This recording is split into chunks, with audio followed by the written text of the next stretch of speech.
Welcome back to another episode of Lifting Lowdown, the industry bi-weekly podcast brought to you by Lift Hoist International. My name is Guy Harris and I'm the publisher of LHI, the magazine servicing the global industrial lifting sector. This is where I invite people from the industry in joining me to cut through the formality and discuss topics in a relaxed and friendly manner. In this episode, we'll be discussing carbon neutrality. Every company causes carbon emissions which further boost the greenhouse effect. Industries such as energy, transportation and industry and production are major culprits and top the list of polluters. Clearly the lifting sector is integral to all of these industries and many more, but how many companies in our sector can claim to be carbon neutral themselves? Sadly, the answer to that is very few. Apart from making a positive contribution to the environment, what are the other key benefits of becoming a carbon neutral company? To discuss this, I am joined as usual by Richard Howes, Director at Bridger Howes, a niche PR consultancy with a client base in the lifting and material handling sectors, and Christopher Golpashin of Pacific Hoists, who are a market-leading supplier of materials handling equipment in Australia and New Zealand, as well as a climate leader. Chris is the General Manager of Sales, Marketing and Customer Service at Pacific Hoists, and has been with the company for 3 years, acting as a leader in their Process Innovation Committee. The majority of Chris's previous work experience is within fast-moving consumer goods, and he has applied and tweaked his years of acquired FMCG knowledge to the lifting industry in an effort to lead a digital and social transformation for Pacific Hoists, their customers and the environments they operate in. Chris is a member of the Australian Institute of Company Directors. He holds a Bachelor of Business and Commerce, a Master of Business Administration, and is currently working on PhD research within the consumer social psychology scope. Richard, welcome back to Lifting Lowdown, mate. Yeah, just about remembered how to do this. It's been a little while, isn't it? Our listeners must be absolutely chomping at the bit, so there's no pressure on this, fellas. I hope so. And apologies for the hiatus. I think one of the things that we said in the last podcast was they come around quickly, and then immediately we have something like a 5-week gap. So apologies to regular listeners, and we hope you've missed us. But really happy to be back with another great topic. Yeah, I think I think it's a good one. Sincerely, I think listeners are going to appreciate us delving into this. As you were introducing this concept to me, I hadn't long before watched the David Attenborough piece on Netflix, A Life on Our Planet, and okay, we know what's going on, don't we? But boy, was that really eye-opening and quite moving, and it's amazing now when we look at our global picture and the greenhouse effect and global warming and everything, the numbers we're talking about now in terms of the years into the future where this is going to start being a really big deal. Okay, plenty of people would say it's been a really big deal for a long time, perhaps rightly so, but we're now talking about a global picture that's influencing the people who are already living in our house, aren't we? So our children, and it's really eye-opening, and I think very important that we tackle this and look at where our industry is and how it's contributing positively and negatively. So yeah, I'm looking forward to getting into this. Well, absolutely. And with no further ado, welcome Chris. Thank you for joining us on Lifting Lowdown today. It's a real pleasure to have you. I appreciate it's quite late your end because of course you're in Australia, but it's great to have you on Lifting Lowdown today. Welcome. G'day, thank you. It's good to be here. Most people probably say that, but it is. We've been waiting to do this for quite a while, so it's good to be on.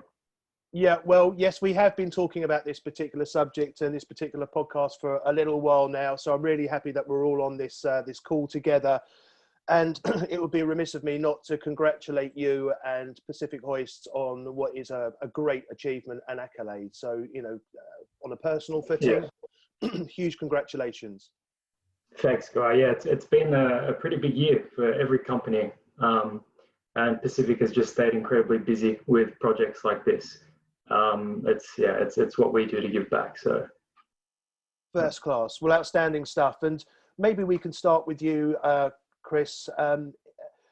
How did the project come about for Pacific Hoists? What really, what was the shot in the arm here for you guys? Sure, I'll give you a bit of a background story on it. So it's sort of just, it was a natural progression. Pacific Hoists has been around since the 70s. They've always been a social company. They've always looked into environmental things, into social things, and they've always supported communities. So this was just the next progression. We had 4 projects: land environment, marine environment, social environment, and Aboriginal culture. So those 4 projects run by the directors of the company, and we had to do something team building and something good within those different aspects. So when COVID hit, those projects are running. It's part of our strategy, and we thought, well, how do we complete this now being shut down? So we had a bit of a strategy meeting, and we said, well, why not? Why not go carbon neutral? Let's figure it out. Let's find out how to do it, and let's commit some real resources to it. Okay. I mean, I would imagine carbon neutrality has been made easier in some ways due to COVID-19. Travel costs, including working from home, is an obvious factor. Was that the catalyst in some respects? Not so much the catalyst, but it does make it easier. Your emissions go down massively. And that's going to be the goal, to keep them down and continue to reduce them as we're going back to work. So like things like overseas travel, reduce that by 75%. Yeah. Now that is a huge factor when it comes to emissions. But we've done plenty of other things outside of the COVID scope to become carbon neutral. Just to labour that point then, Chris, do you think that COVID could have given companies a bit of a flavour for this, about what is capable of cutting out their business and still being productive? Absolutely, Rich. You look at it as an opportunity, I think. Anybody with a good business mind would look at it as an opportunity to get active. And if they're able to, obviously funds would be issues for some companies, but if you're able to, you could definitely make a massive change with all this downtime in business.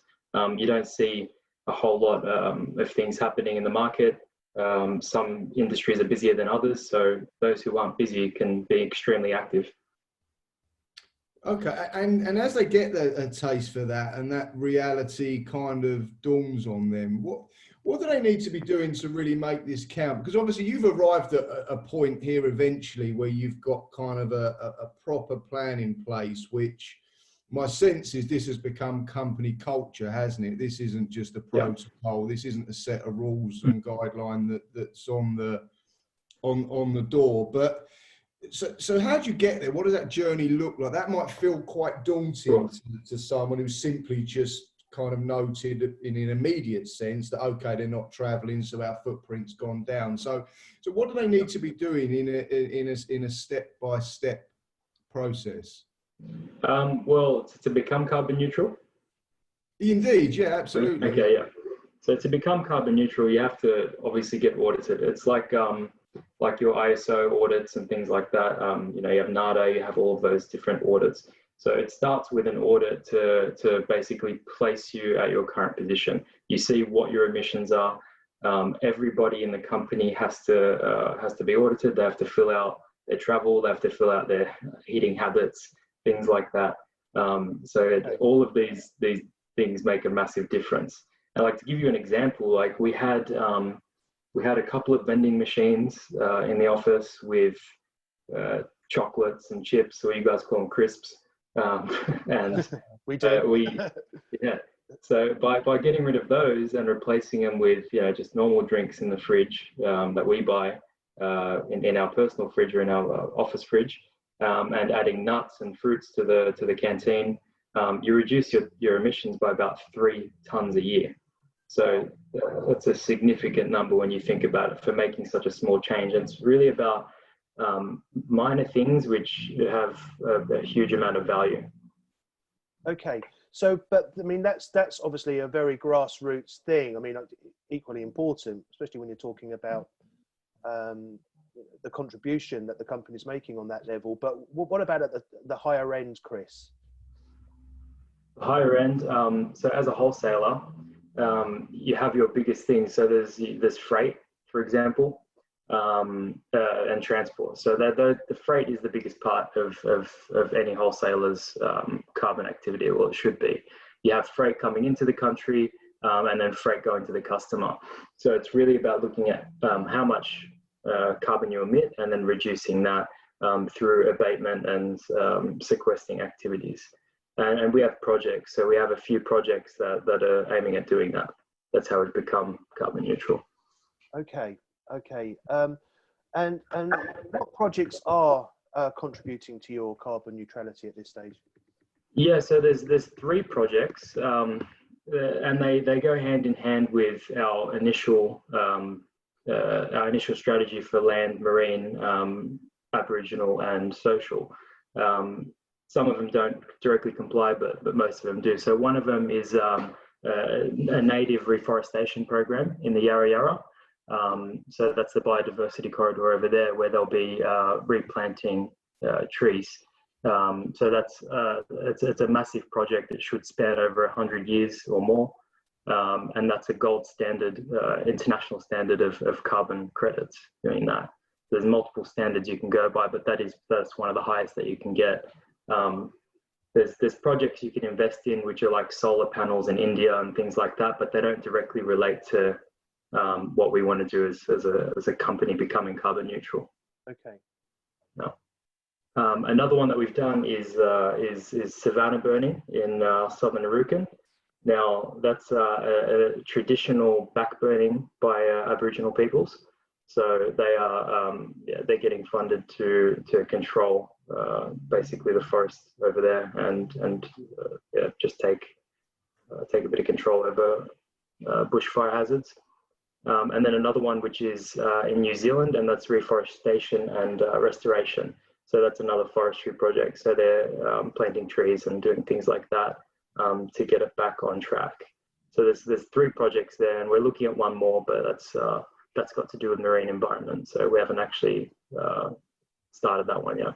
Okay, well, I can see Rich wants to come in with something, but I mean, I wanted to say something because it's a nice segue. Well, I say a nice segue. I mean, obviously being an Australian privately owned family business, this recent announcement of your achievement is made more poignant, of course, with the news that Australia's Great Barrier Reef has lost more than half of its coral since 1995 due to warmer seas driven by climate change. So, I mean, this announcement almost came at the same time as the announcement from this study, right? Yeah, exactly. So it's horrible what's happening. And if you just look at the trends, and they've carbon dated, back 800,000 years, and they see the amount of carbon that's apparent in ice right now, or in the polar ice caps. There's about 100 more parts per million than there was 800,000 years ago. So it's an incredible amount, and it's a real serious thing that's happening. Like things that we could do though, like they're quite simple. Like you have reducing your electricity, so you can turn lights off. Like we've installed sensors now inside Pacific Hoists. So if you don't go into the lunchroom, it automatically turns off. Things like that, which make a drastic improvement. But then again, it all starts with getting audited to know where your position is. Yeah. And do you do anything with the Climate Disclosure Project, which is a non-profit organisation based in the UK? Do you work with them to get to this level of carbon neutrality, or were you working with outside agencies? Not that I'm aware of. Yeah, we work with outside agencies, but not UK based. They're Australian based. Okay. So yeah, it's an Australian based agency. There's so many of them though. There's plenty of them that can help. A simple Google search will. If anyone is interested, they can find anybody, and there's plenty of reputable ones that do it in Australia. Okay, thanks, Chris. I'll let Rich come in now. Yeah, sure. I might circle back on what I was going to say, but just to continue where we are then, Chris, I've been fortunate enough to spend a little bit of time in Australia. I've done a couple of trips there. The first one, I spent a year out there, mainly based in Melbourne, but did the East Coast and things like that. And my sense was that you guys are generalizations are horrible, aren't they? But my sense was that you guys were pretty engaged with your wildlife, your environment, incredibly proud of your oceans, your beaches, and I went out into Parks Victoria and places like that. And so, is your sense that you might be an easier nation and culture to convert and steer towards carbon neutrality than others? Have you found it quite easy actually to get buy-in and bring people with you? And do you feel that might be a broader thing within Australia? It's a very good question. So I can answer it in a couple of parts. Yes, we care about our flora, fauna, marine. We care about all of that, and we're very proud of that in Australia. But when you combine business into it, then it changes everything. So you look at how many businesses are actually carbon neutral and contributing to that in Australia. There's not a whole lot. If you have a look at the actual per capita of carbon emissions per person, Australia or Oceania is the second highest globally. So we emit about 11 tons of carbon per person per year in Australia. Now that's huge.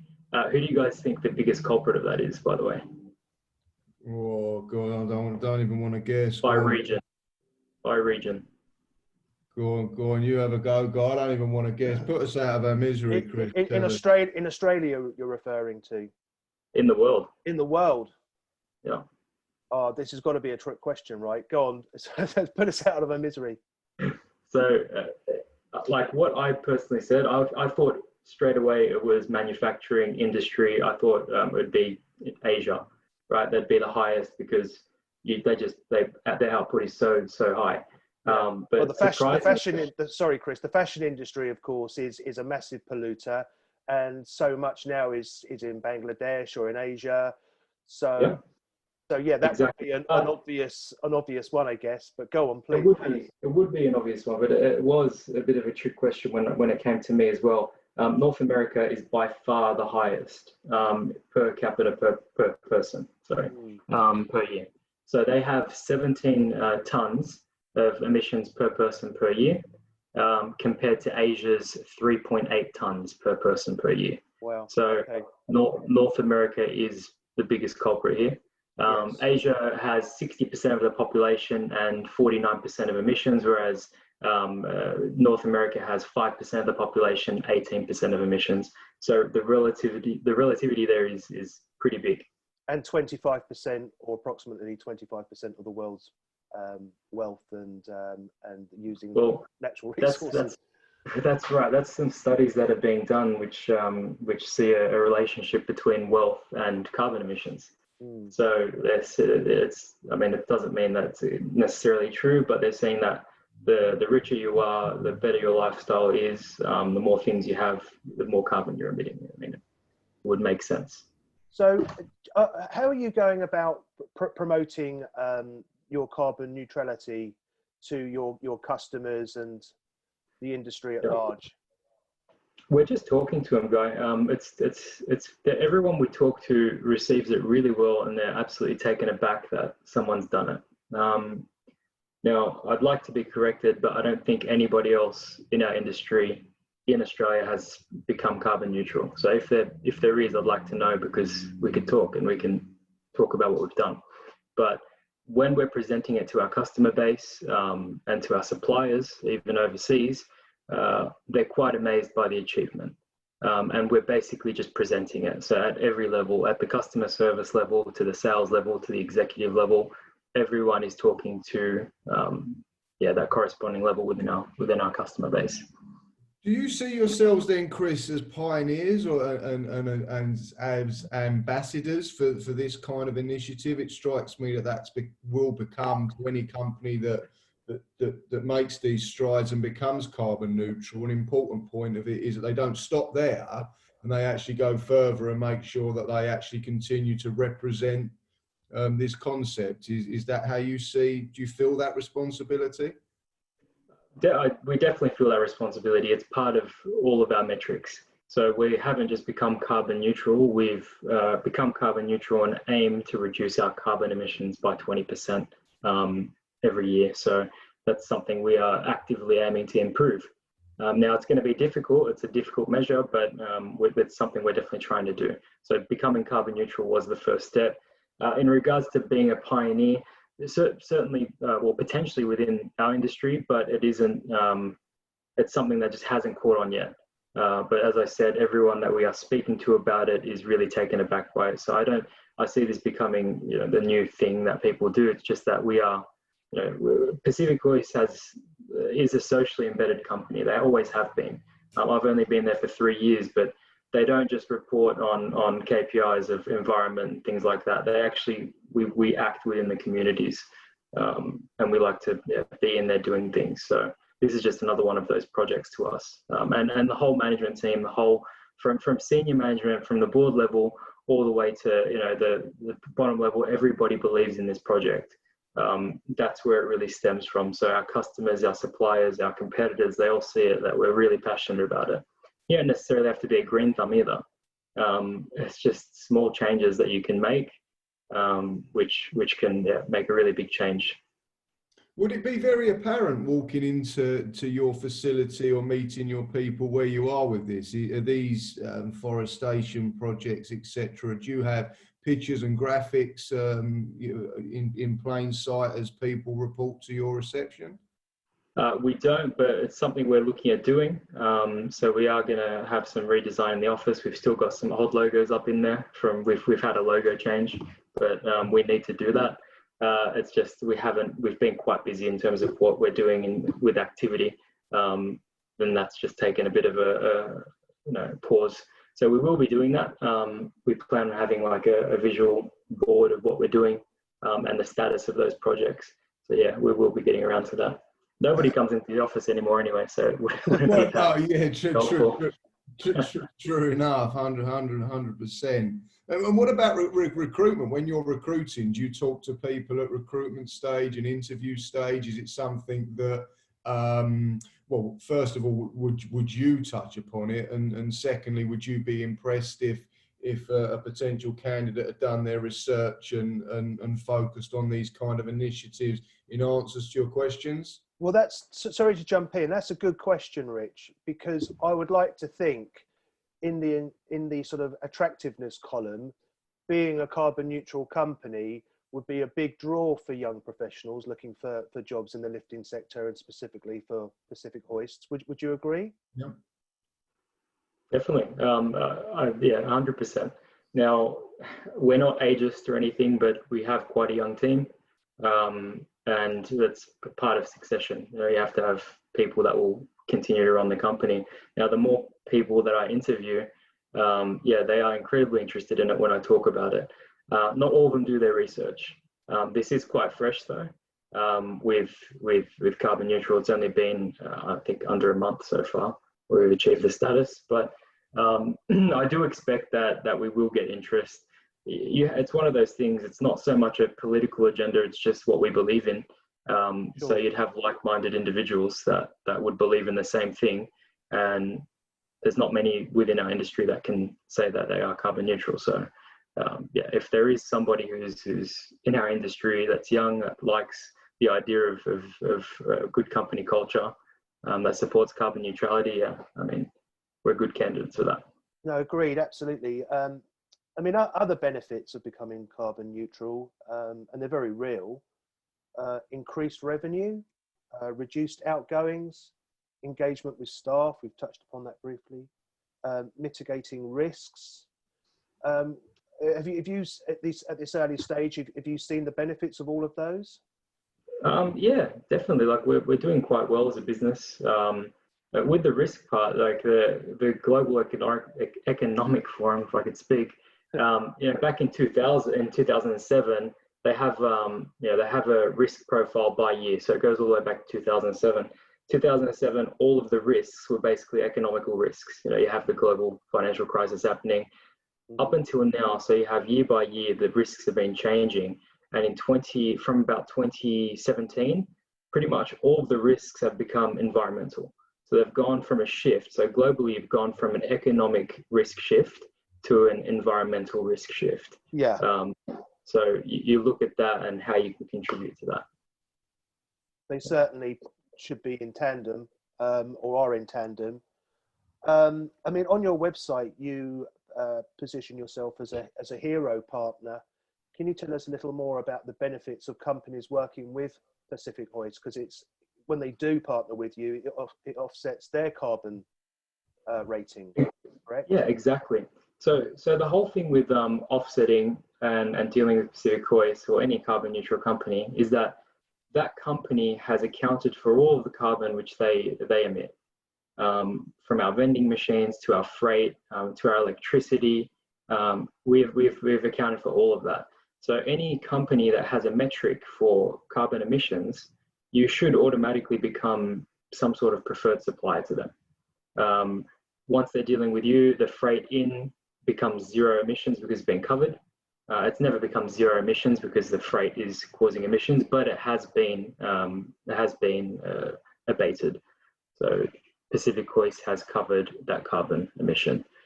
So yeah, it does have its benefits there. And you have the largest companies in the world. They have and even within our industry, they all have carbon KPIs. They need to look at these things. Biggest mining companies in the world, they are all very environmentally conscious. Mm-hmm. We know a lot of our industry revolves around the mining sector.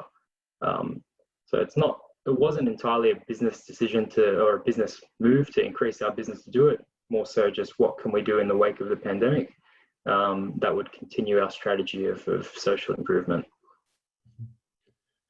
I'm wondering here, Guy, how much of this, I'm going off my notes here, which is a dangerous thing to do, granted, but I wonder how much of this kind of ties in with the think lifting stuff that this industry's been doing and that we've been talking about on this podcast. In that, I feel when I'm talking to people in this industry that they're always a little bit apologetic for it, and this is the problem we've got with this whole think lifting thing, is that a lot of people don't really count it as an industry or a meaningful sector. They just see it as something that supplies, other industries. And I wonder here if two things. One, that's part of the problem, that the lifting industry doesn't kind of really see the damage that it kind of can be doing from a carbon standpoint. And secondly, from a point of view of just, making this actually, making this count and contributing to a bigger picture. I mean, talking to you, Chris, talking about having a lot of young, engaged people in your company. That's exactly the opposite to what we've been kind of finding in think lifting. So I wonder if we're not missing a trick, but I wonder if definitely we can tie these two together, Guy, and that is something that you'd be interested in looking at as you drive the think lifting stuff. Well, absolutely. And I think you've touched upon a very good point there, Rich. I think they're hand in glove, really. I mean, the Think Lifting project, of course, is there to generate interest in pre-option school children, young adults, generally 11 to 13 to start with, and that's recently been launched by Leah in association with LHI magazine. But I mean, as film one, if you haven't seen it, please do go to our website or Leah's website to watch that. We talk about fossil fuels, for example, and that maybe increasingly less so these days. I remember being at school, which was a long time ago, but my geography teacher saying we've got about 40 years of fossil fuels left, and we probably got, almost 40 years on, we've probably got another 40. And there doesn't seem to be any let up. I mean, you look at America, we were talking about their carbon emissions, energy, a lot of that is still coal fired. But I mean, young people are aware of this. And I do think if our industry can become greener, individual companies can become greener, then it has to be an attraction and a draw for young people to come into our sector. Yeah, absolutely. How do you see your competitors and peers, Chris, in terms of being very successful at attracting young people? Are you unique in that sense? How do you see yourself comparing with similar businesses? I can't comment on other businesses. I've never walked in and had a look at their staffing personally, but I know that engagement levels in Pacific Hoists are incredibly high. And I know just overall businesses have issues with engagement. That's something we do not have at the moment.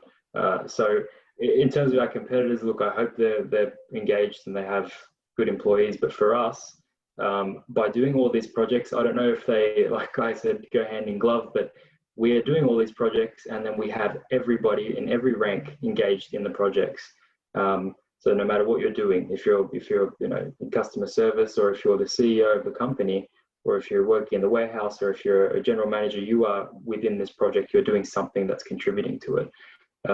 And yeah, that's how you drive engagement within a company. So and I think that just ties in with a point that we made earlier on, doesn't it? That this has to be a cultural thing. This can't be that someone gets given it as a task on their own remit and they report back at every quarterly board meeting. This has to kind of be an all-in thing, doesn't it? That rarely will work. So if you give someone a task and you say, hey, just do it, go for it, and you're not enthusiastic, you're not motivated as a company, it just doesn't work. People, I'm sure you know people who've tried it. They have all these great ideas and they give it to one person to run with. They don't get anyone involved, and you have that failure, and you're wondering, why did this project fail? That's where we differ. We start with engagement within our employees, and then we introduce our projects. So we try to make them happy in their jobs by doing that. We spoke about Leah. Ross Maloney, Leah's CEO, of which, of course, Pacific Hoists are a member. He wrote about packaging waste in his exclusive column in LHI magazine back in March. He referenced a manufacturer that had eliminated all single-use plastics when packaging their products. And now, of course, Pacific Hoists are carbon neutral. I believe LHI has reported on at least one other major company setting a neutrality goal in recent months. Are we looking at the humble beginnings of a trend or a lurch sort of in our sector? Rich, I mean, any of your clients actively chasing carbon neutrality? Are we aware of any other firms out there, do you think?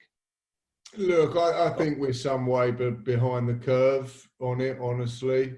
And I think a lot of the problem that I sense with it is, going back to my previous point there, that a lot of these companies see themselves as suppliers to other industries. And I think this is the whole point of this kind of lifting thing, is getting the lifting industry to kind of be more, raise its level of importance. And I think that the mindset is, look, the interesting thing, Guy, when we were talking about doing this, is we looked at some of the industries, didn't we, that were to blame for this in energy, transport, agriculture and so on, and lifting equipment's just all over them, isn't it? Absolutely. And I think there is a little bit of a kind of a what's the point mentality. If I'm being honest, I do detect that. So I think there's a long way to go. I think people are increasingly aware of it, but I think it's been a little bit. Look, this is a bit like losing weight, isn't it? Like when Chris talks about getting audited and going through this process, this is like, you need to realise how fat you are. You need to realise what the calories you're consuming and what you need to do to get rid of them, to create some kind of parity or get yourself into a deficit. Nice analogy, Rich. It is, and it really is transferred to weight, right? It's tons of carbon, so it's like kilos of fat. It works out. The gases. So there's plenty of ways. I agree with you guys, though. I think we need to stop the passing the buck mentality. So there needs to be a point where somebody pays for the carbon that they're using, and we've decided to do that. You do all these projects and you pay for it, and you stop it at we're stopping it actively at Pacific Hoists. So it stops at us so we can pass on our service to the customer being carbon neutral. That's probably the best way to explain it. However, if we just pass on our service to the customer without having any sort of commitment to being carbon neutral, we're just passing the buck.